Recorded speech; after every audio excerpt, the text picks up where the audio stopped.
Hello दोस्तों। आज इस वीडियो में आपको क्लास ट्वेल्थ सब्जेक्ट हिस्ट्री का चैप्टर 2 राजनीतिक और आर्थिक इतिहास 600 ईसा पूर्व से 600 ईस्वी का इस चैप्टर से जो भी इम्पोर्टेंट क्वेश्चन है उस इम्पोर्टेंट क्वेश्चन को इस वीडियो में आज बताया जाएगा।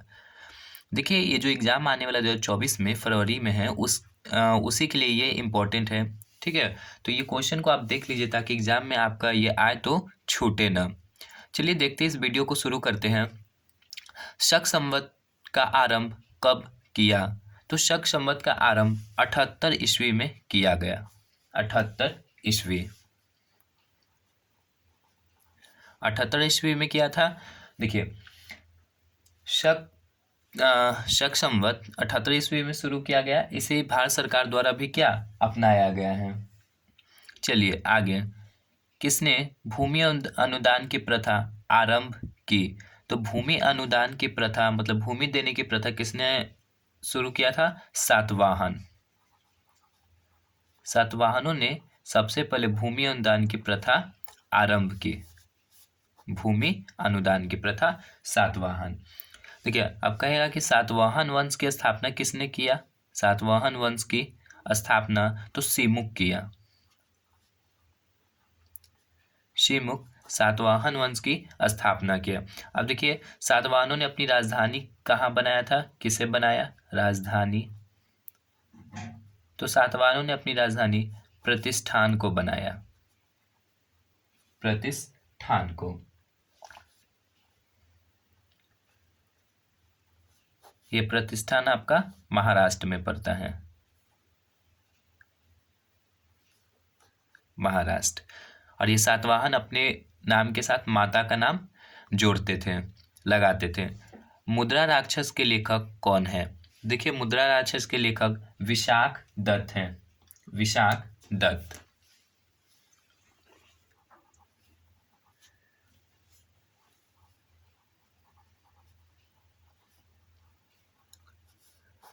मुद्रा राक्षस के लेखक कौन हो गए? विशाख दत्त। और ये मुद्रा राक्षस नाटक है। क्या है? नाटक। मुद्रा राक्षस से मौर्य काल की जानकारी मिलती है। मौर्य काल। प्रयाग प्रशस्ति की रचना किसने की? तो प्रयाग प्रशस्ति की रचना हरिसेन किया। हरिसेन। देखिए, यह हरिसेन कौन था? तो ये समुद्रगुप्त का दरबारी कवि था। समुद्रगुप्त का दरबारी कवि।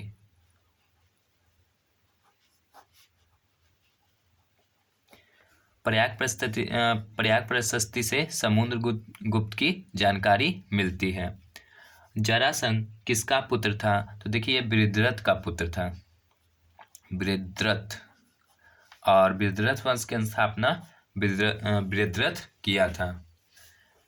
कलिंग युद्ध का वर्णन किस शिलालेख में किया गया है? तो देखिए, कलिंग युद्ध का वर्णन 13वें शिलालेख में किया गया है।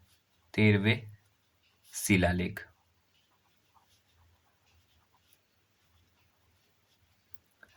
और कलिंग युद्ध कब हुआ? तो ये 261 ईसा पूर्व में हुआ। 261 ईसा पूर्व। ये ओडिशा में हुआ था। ये जो जगह था ये ओडिशा में, वर्तमान ओडिशा में पड़ता है। तो कलिंग युद्ध का वर्णन किसमें? 13वें शिलालेख में। इसमें अशोक जब ये युद्ध जीता तो उसके बाद उसका हृदय परिवर्तन हो गया। हृदय क्या हो गया? परिवर्तन, चेंज हो गया। अशोक ने धर्म के प्रचार के लिए डैश नामक पदाधिकारी की नियुक्ति की। तो धम्म महामात्र की नियुक्ति किया था। और अशोक ने अपने धर्म प्रचार के लिए अपने बेटा महेंद्र और पुत्री संघमित्रा को कहाँ भेजा था? श्रीलंका। चलिए नेक्स्ट देखते क्या है।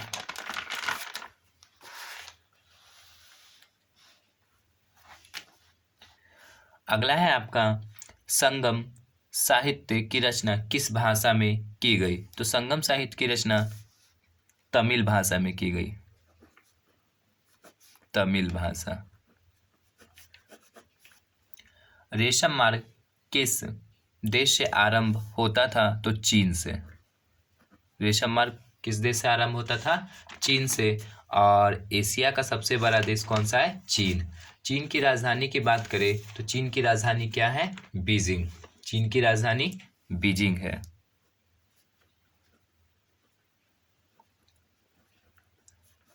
राजधानी की बात करें तो बीजिंग। कलिंग युद्ध कब हुआ? तो ये कलिंग युद्ध 261 ईसा पूर्व में हुआ। कलिंग युद्ध कब हुआ? 261 ईसा पूर्व। इसमें क्या हुआ था? अशोक का हृदय परिवर्तन हो गया। हृदय परिवर्तन, वह युद्ध को करना छोड़ दिया। हृदय परिवर्तन। शक संवत की स्थापना कब हुई? देखिए, शक संवत कब चलाया गया था? 78 ईस्वी। 78 ईस्वी शक संवत के आरंभ। समुद्रगुप्त का शासनकाल, तो समुद्रगुप्त का शासनकाल 330 से 80 माना जाता है ईस्वी। चलिए आगे है, सोने के सिक्के सबसे पहले किसके द्वारा जारी किया गया? सोने के सिक्के, तो ये हिंद यूनानी के द्वारा जारी किया था सबसे पहले। हिंद यूनानी किए। चलिए आगे है, सुदर्शन झील का निर्माण किसने करवाया? देखिए, सुदर्शन झील का निर्माण चंद्रगुप्त मौर्य करवाया। चंद्रगुप्त मौर्य। बात की जाए कि सुदर्शन झील कहाँ है, तो ये सुदर्शन झील आपका गुजरात में है। गुजरात। चंद्रगुप्त मौर्य द्वारा इसका क्या किया है? निर्माण करवाया गया। देखिए, चंद्रगुप्त मौर्य मौर्य वंश की स्थापना किया था। मौर्य वंश की स्थापना। इसमें इसके गुरु का साथ, चंद्रगुप्त मौर्य के गुरु कौन थे? चाणक्य। चाणक्य की सहायता से यह बड़े साम्राज्य का एक निर्माण किया था। चंद्रगुप्त मौर्य के पुत्र का बात करें, इसके पुत्र का नाम क्या था? तो बिंदुसार। बिंदुसार इसका पुत्र हुआ चंद्रगुप्त मौर्य का। पंचतंत्र की रचना किसने की? तो विष्णु शर्मा। विष्णु शर्मा। पंचतंत्र में कहानियां बताए गए हैं। कहानियां। चलिए अगला है आपका, चंद्रगुप्त द्वितीय ने शकों पर विजय प्राप्त कर डैश की उपाधि धारण की। तो किसकी उपाधि लिया था शकों को हरा करके? विक्रमादित्य की उपाधि। विक्रमादित्य की उपाधि ग्रहण किया था। और इसके पिता की बात की जाए तो इसके पिता कौन थे? समुद्रगुप्त।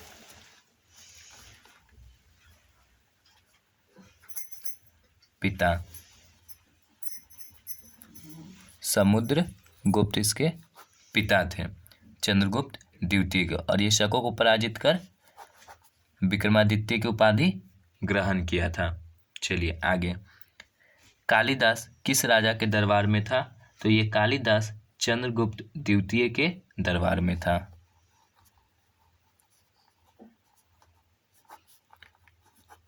चंद्रगुप्त द्वितीय। अभिज्ञान शाकुंतलम यही लिखे हैं कालिदास। चलिए आगे, चीनी यात्री फाहियान किसके शासनकाल में भारत की यात्रा की? तो चंद्रगुप्त द्वितीय।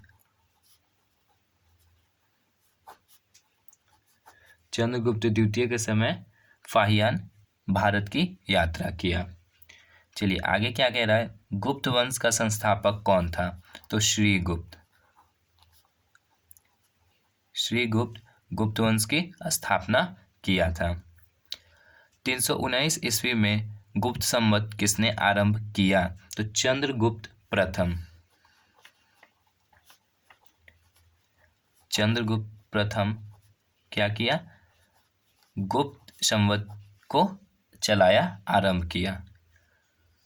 इस वीडियो को ध्यान से देखिए और इसे आप कॉपी में लिख सकते हैं ताकि आप इसे याद कर लीजिए। एग्जाम में आपको ये आपके एग्जाम के लिए इम्पोर्टेंट क्वेश्चन है। Thanks for watching my video.